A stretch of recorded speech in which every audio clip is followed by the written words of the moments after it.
Сәлем баршаларыңызға қайырлы күн. Менің оқырмандарым, бүгін сіздермен осындай керемет кешкі аспен бөліскім келіп отыр. Фарштан жасаймын. Отбасыма өте ұнайды. Видеоны соңына дейін көрулеріңізді сұраймын.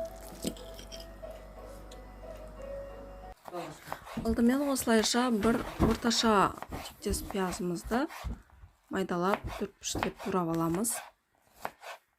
Алдын ала фаршымды мен жібітіп дайындап қойдым. Оған қоса береміз. Болгар бұрышында осылайша майдалап турап аламыз. Болгар бұрышы қызыл болса, етпен түстес болып кетеді. Мен бірақ осындай жасыл түстіні пайдаландым.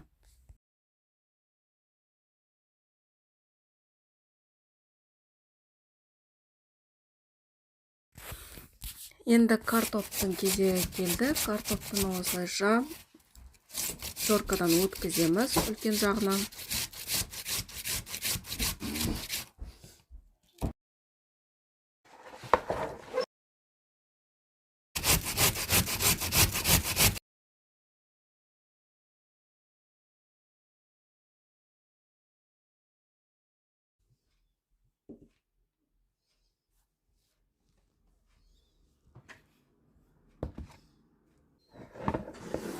Сәбізімізді де салған соң, 2 жұмыртқаны жарып салып жібереміз.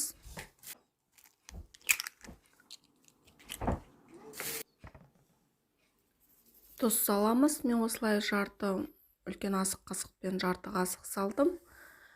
Және шай қасықпен бұрыш қостым. Барлығын осылайша езгіліп араластырып аламыз. Дайын фаршымызды осылайша қолымызбен домалақшалау қылып, кішкене сопақ етіп, котлет тектес етіп тапамызға сала береміз. Тапамызды алдын ала майлап аламыз. Немесе пергамент қағаздарын пайдалансаңыздар да болады. Ал енді фаршпен түрлі көкөністермен жасалынған котлеттерімізді 25-30 минут пісіреміз 200 градуста. 150 градусқа түсіріп қойсаңыздар болады. 15-20 минуттан кейін. Және осылай бетіне узор салып та салсаңыздар жарайды.